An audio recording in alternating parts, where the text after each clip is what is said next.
Hola, hoy vamos a meternos de lleno en uno de los pilares del diseño de bases de datos, el famoso modelo entidad-relación. Tomando como base el material de la Universidad de Costa Rica, vamos a descubrir juntos cómo podemos darle estructura a los datos, pero de una forma que sea lógica y sobre todo súper eficiente. A ver, lanzo una pregunta. ¿Alguien construiría una casa sin tener los planos? Claro que no, sería una locura, ¿verdad? Bueno, pues créanme, ese mismo principio, esa misma lógica, aplica exactamente igual cuando construimos sistemas de información.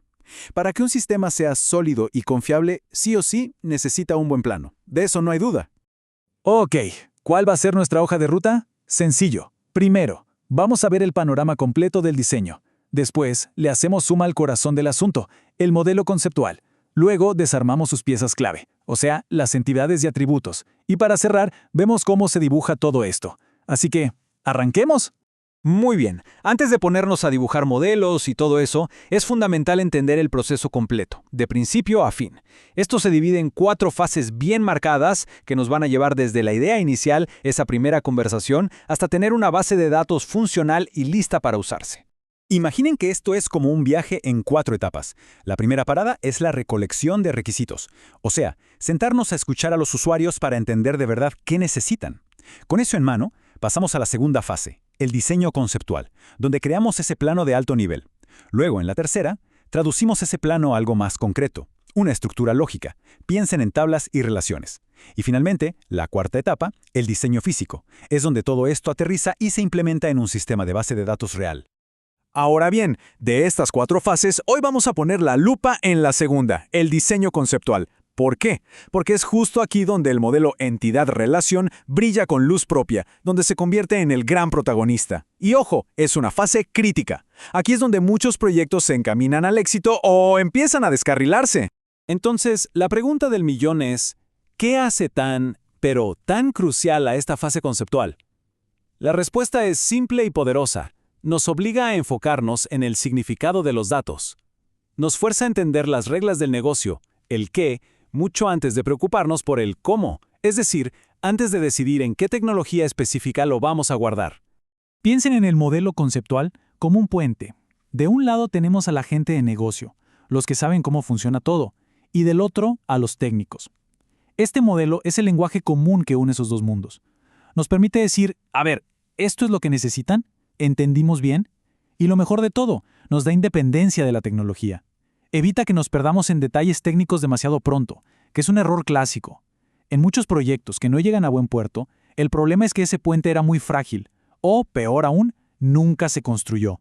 Y aquí viene lo más importante, la verdadera clave de todo esto.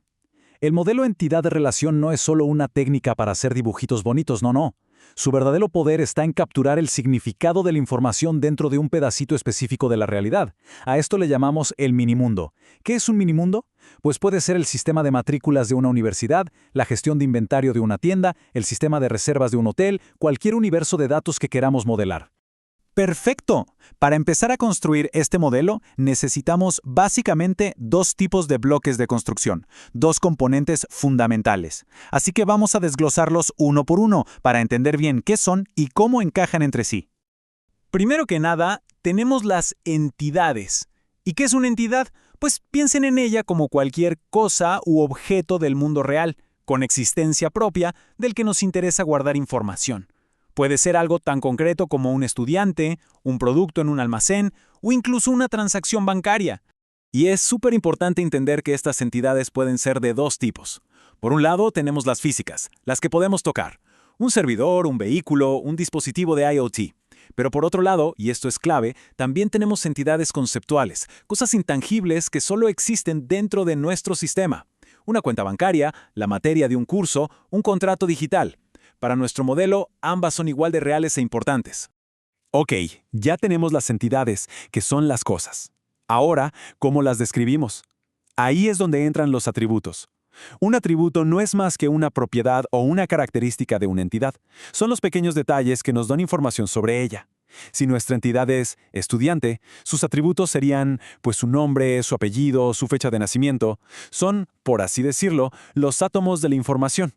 Ahora, no todos los atributos son iguales. Algunos son simples o atómicos. es decir, no se pueden dividir más. Piensen en una edad o un salario. Pero otros son compuestos. El ejemplo clásico es la dirección. ¿Por qué es compuesto? Porque tiene sentido dividirla en partes más pequeñas. Calle, ciudad, código postal. Hacer esto nos permite, por ejemplo, buscar a todos los clientes de una misma ciudad de forma mucho más fácil. Además, un atributo puede ser monovaluado, que significa que solo puede tener un valor para cada entidad. Por ejemplo, una persona solo tiene una fecha de nacimiento. Pero también pueden ser multivaluados. Imaginen el atributo habilidades técnicas de un programador. Claro que puede tener más de una. Podría ser Python, SQL, inteligencia artificial, puede tener una lista completa de valores. Y para terminar con los tipos de atributos, tenemos una última distinción. Algunos son almacenados, o sea, su valor se escribe y se guarda tal cual en la base de datos. Pero otros son derivados. Y esto es una idea muy potente. Un atributo derivado no se guarda, sino que se calcula a partir de otro. El mejor ejemplo es la edad. ¿Para qué guardarla si puede cambiar cada año? Mejor guardamos la fecha de nacimiento y calculamos la edad cuando la necesitemos. Así nos aseguramos de que ese dato siempre esté correcto y actualizado. Muy bien, atención aquí porque este punto es absolutamente esencial. Cada tipo de entidad necesita algo que llamamos un atributo clave o clave primaria. ¿Qué es esto? Es un atributo que tiene un valor único para cada instancia de esa entidad. Es su identificador irrepetible. Piensen en el número de cédula de una persona o el código de barras de un producto. Sin esto, sería un caos. ¿Cómo distinguiríamos a dos clientes que se llaman igual? Podríamos terminar facturándole al cliente equivocado. Es la pieza que garantiza que cada cosa sea única.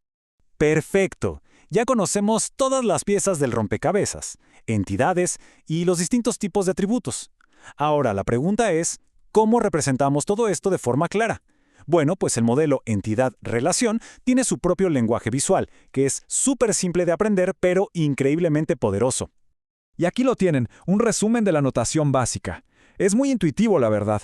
Un rectángulo representa un conjunto de entidades. Una elipse simple es un atributo normal. Pero fíjense en esto, que es lo genial.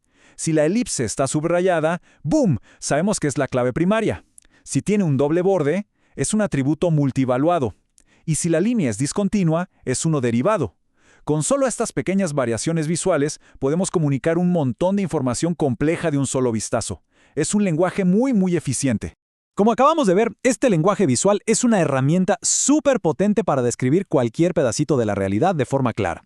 Así que, para cerrar, les dejo una pregunta para que se la lleven.